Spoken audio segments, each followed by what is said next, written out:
जय जगन्नाथ सांग मैंने मु खड़ा राई करी एथिरे जो जो परिबा सबू लगे मु कहीदे आपण मानक एथिरे सारू आलू टमाटर कखारू जह्नी बाइगण ये सब पड़ो।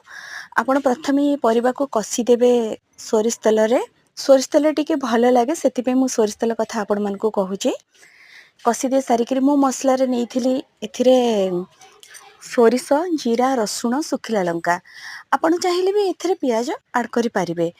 ये जिते परिवा को टिके कषिदेवे ये मसला को तादेहरे पकईकि आउ टिके कषिदेवे पानी देकर ताको किछि समय पे घोड़े रखिदेवे से सीझी गला पर देखिए जे से जेमिति माने पानी न रहे टिके माने ड्राई टाइप हवा दरकार ताहले बहुत भल लगे। हाँ कहवा को भूली गली जितेबाला से टिके अल्प सीझी आसव आपण से टाइम रे बड़ी पकेबे बड़ी की भाजिकी रखी देते ता देहरे पकईदेवे।